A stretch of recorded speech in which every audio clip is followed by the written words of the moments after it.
situation d'urgence. Alors, on n'a pas la prétention de résoudre des problèmes dramatiques, mais ce qu'on veut, c'est apporter peut-être notre pierre à l'édifice, en espérant, je veux dire honnêtement, en espérant que ça ne serve pas. Voilà, je vous le dis comme ça. Et ce qu'on veut, et c'est ce qu'on fait ici au quotidien, c'est partager des connaissances. Donc chacun, vous y compris, avez des connaissances, et ce qu'on essaie de faire, nous, c'est de les partager. Voilà. Donc on reste dans le partage de connaissances. Donc nous, on va créer en dehors des vidéos 3 documents.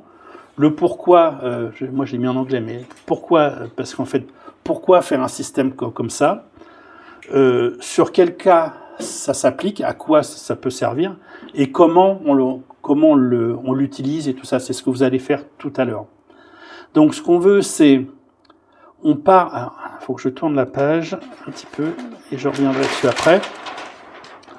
C'est quoi le contexte? Alors le contexte, c'est un contexte de crise qui peut être provoqué par des catastrophes naturelles. Alors je ne sais pas si vous vous souvenez, il y a quelques années, il y a un lieu qui s'appelle la vallée de la Roya, où il y a eu une catastrophe, ça a emmené le village, enfin, bon, et les gens sont restés isolés pendant assez longtemps et tout ça.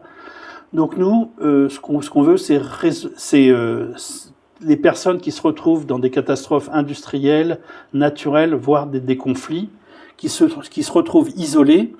Et ce qu'on veut, c'est ramener de la communication. Alors, il y en a d'autres dans ces appels à projets qui vont répondre sur l'alimentation, sur des choses. Mais nous, on considère qu'à ce moment-là, alors on est parti d'un scénario dramatique. Hein. C'est-à-dire que, je suis désolé, on a pris le pire. J'aurais peut-être pas dû, j'aurais dû garder un petit peu un truc qui marche, mais il n'y a plus rien. On est dans une... Enfin, je vous laisse imaginer, alors je ne veux pas trop que vous imaginiez, je voudrais pas que vous partiez en pleurant du Fab Lab, mais il n'y a plus d'électricité. Il faut déjà imaginer le truc. Alors, en général, quand il n'y a plus d'électricité, le reste y suit. Hein. Il n'y a plus rien derrière, mais il n'y a plus d'électricité, il n'y a plus de téléphone mobile, je suis désolé pour vous, et il n'y a plus de réseaux sociaux, j'en passais les meilleurs, et il n'y a plus de connexion fibre, parce que de toute façon, s'il n'y a plus d'électricité, il n'y a plus rien. Donc nous, ce qu'on dit, c'est qu'à ce moment-là, il va se passer un truc, je reviens en arrière, voilà. Et ce qu'on voudrait, c'est conserver de la communication, c'est-à-dire continuer à communiquer. Pas comme aujourd'hui, hein, c'est clair et net, mais on sera en mode beaucoup dégradé. Mais ce qu'on voudrait, c'est qu'au moins les communes continuent à discuter entre elles. Vous voyez que la mairie de Champagnole discute avec la mairie de Crotenay, discute avec Nozeroy, avec Foncine-le-Haut, etc. Que ça continue à communiquer pour organiser les choses, quoi, pour apporter de l'aide où il y en a besoin et tout ça. Et que les gens comme la Croix-Rouge, des gens comme ça, enfin la sécurité civile, puissent continuer à bosser. Alors que sinon, s'il n'y a plus de communication, eux-mêmes ont du mal. Alors ils ont peut-être des émetteurs radio encore, mais voilà, ce qu'on voulait, c'était que on apporte une solution qui est ce qu'elle est, garder les communications entre les autorités et la population. Et là, je voulais juste parler de la partie on garde la communication entre les mairies, par exemple, qui est un bon exemple ici, mais on veut aussi que les mairies communiquent avec la population. Et aujourd'hui, c'est Internet. Il n'y a pas comme ça quand ça marche, c'est Internet. Et donc, on voudrait que, même s'il n'y a plus Internet, que ça, on puisse le faire. Donc là, c'est les solutions qu'on essaie d'amener.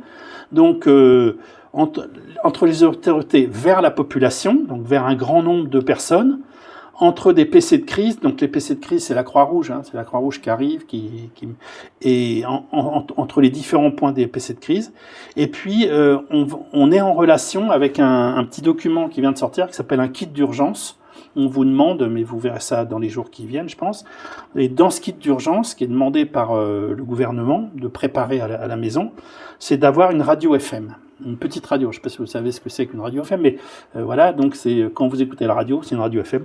Donc aujourd'hui, on a encore tout ce que... il y a Philippe là qui lève, voilà, nous on a un petit poste comme ça, voilà, qui... Donc voilà, donc ça c'est la radio FM. Ça, je passe les 2 pages. Après, je vais vous expliquer comment c'est... Ok.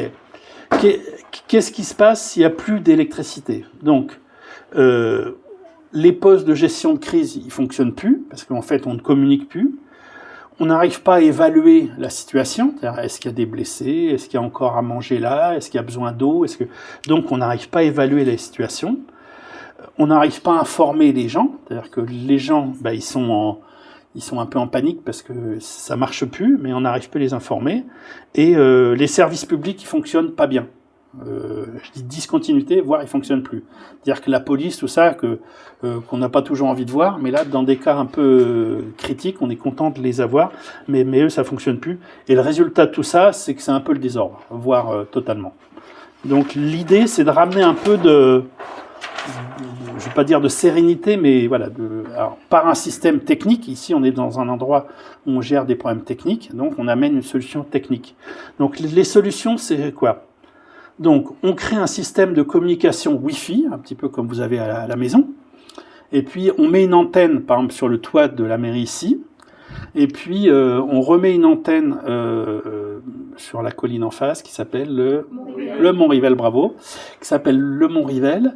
Et puis après, on pourrait mettre une autre antenne qui va à Crotenay, par exemple, et depuis là, on pourrait discuter ce qu'on appelle des segments, c'est-à-dire que on fait un premier segment sur le Mont-Rivel, qui fait moins de 20 km, et puis un deuxième qui va à Crotenay. Donc ces segments-là, ils peuvent faire entre 20 et 35 km. C'est-à-dire on met deux antennes qui se regardent, puis on arrive à communiquer en Wi-Fi.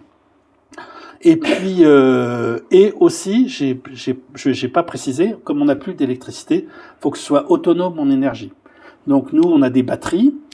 Alors on a pris un exemple, mais on a pris un exemple avec une batterie de vélo, par exemple. Donc on a récupéré une batterie de vélo, et puis il y a des panneaux solaires, tout ça. Donc en fait, on essaie que ce soit totalement autonome. Alors ça pourrait servir à d'autres choses. Par exemple, il pourrait y avoir, je sais pas s'il y a une grosse fête au milieu des champs quelque part, on peut aussi mettre des antennes, des choses comme ça. Voilà. Mais voilà, ça pourrait être des utilisations plus sympas, mais là, dans le cas dans lequel on répond, c'est pas ça. Donc, on fait un système de communication Wi-Fi, et puis on peut faire des émissions radio FM. C'est-à-dire que, par exemple, je reprends l'exemple de Champagnole. Là, il y a une antenne sur la mairie, il y a une antenne là-haut. Donc là, on fait ce qu'on appelle un pont Wi-Fi. Et puis, depuis là-haut, on met une grosse antenne FM. Et là, on arrose la totalité de la ville. Et on arrive à faire des émissions radio en disant, si vous voulez, si vous voulez, le ravitaillement, il est là à telle heure. Ou si vous voulez faire appel, vous allez à tel endroit, etc. Donc voilà. Donc ces émissions radio vont dans le sens des services publics vers... ou de la Croix-Rouge, vers la population. Donc ça, c'est la solution. Ça, c'est ce qu'on solutionne un petit peu. Enfin, c'est la façon dont on le solutionne. Alors, vous apprécierez mes qualités de dessinateur. Donc là, c'est ce que je vous disais. Là, il y a une première antenne. On reste, par exemple, sur le toit de la mairie, par exemple. Il y a une deuxième antenne qui est sur le Mont-Rivel. Et puis là, on transmet du Wi-Fi. D'accord ?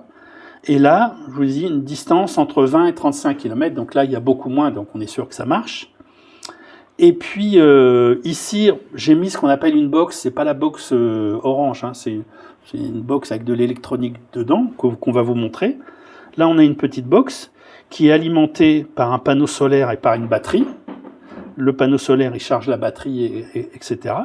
Et puis, on arrive à, dans un premier temps, par exemple, si on veut envoyer des informations à la ville, aux gens qui habitent en ville, eh bien, on va pouvoir brancher un micro sur la box, on branche un micro sur la box, et l'émetteur FM, et on va transmettre ça par les ondes Wi-Fi, et l'émetteur FM qui se trouve sur la colline là-haut va pouvoir émettre le système, toute l'émission, toutes les informations qu'on a à donner. Et puis, il y a une deuxième partie. Donc là, c'est la partie FM, voilà, c'est ça. Alors ça, c'est la partie, je vous disais, avec l'émission FM. Donc il nous faut un poste de radio, on peut se mettre dans un véhicule pour recevoir ça. Il y a des anciennes chaînes Hi-Fi dans les maisons, on peut s'en servir. Et puis, ça marche avec le kit d'urgence. Dans le kit d'urgence, on va vous demander d'avoir une radio FM. Donc ça, c'est la partie FM. Et j'ai parlé de Wi-Fi, parce que j'aurais pu parler de radio tout simplement, mais on est en Wi-Fi. Donc en fait, on est compatible avec des appareils qui fonctionnent sur le Wi-Fi comme vous avez à la maison. Par exemple, vous allez pouvoir, avec ce système-là, c'est plutôt la mairie, parce que ça ne va pas être accessible à tout le monde, la mairie va pouvoir mettre en place des messageries type WhatsApp, voilà, pour que les gens discutent entre eux, enfin les services publics discutent entre eux. On va pouvoir faire des boîtes mail, on va pouvoir faire de la téléphonie, on va pouvoir mettre en place un standard téléphonique. Donc nous, c'est ce qu'on a fait. Donc dans le système, on a des numéros de téléphone, des choses comme ça. On peut appeler telle personne. Pour peu que chacun ait installé une appli de téléphone sur son téléphone, soit connecté à une des antennes et va pouvoir discuter, va pouvoir appeler, par exemple, je pourrais appeler Johan avec un numéro spécial. On va pouvoir échanger des documents, des plans, des photos, des documents Word, des choses comme ça. On pourrait réaliser un site web sur lequel il y a des informations, c'est-à-dire où trouver telle chose, etc., où se renseigner, où s'inscrire, etc.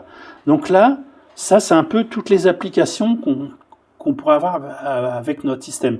Alors, ça peut faire bizarre, parce qu'aujourd'hui, tout ça, on l'a très facilement, mais du jour au lendemain, si on ne devait plus avoir d'électricité, eh bien, tout ça, on ne l'aurait plus du tout. Donc là, ça permet de remettre en place un système comme ça.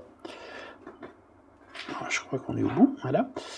Est-ce qu'à ce niveau-là, vous avez des questions? Alors, je suis désolé, j'ai peut-être plombé l'ambiance un petit peu du coup. Non, mais vous avez le droit de le dire. Hein, moi, ça me plombe l'ambiance un peu. Donc voilà. Est-ce que vous avez des questions de choses qui vous semblent bizarres, vous n'auriez pas compris, de choses qu'on pourrait faire que... Alors, si vous n'avez... Non, sûr? Johan, non? Donc, ce que je vous propose maintenant, c'est de se mettre de se mettre en pratique, c'est-à-dire qu'on va voir à quoi ça ressemble physiquement, d'accord? Parce que là, je vous ai raconté ma vie un petit peu, donc on va voir à quoi ça ressemble, d'accord? Et puis comme ça, vous allez participer au montage. Alors pas tout le monde, parce que sinon ça va être le cirque. Et puis voilà. Donc et c'est Philippe qui va s'occuper de vous maintenant. Merci Philippe.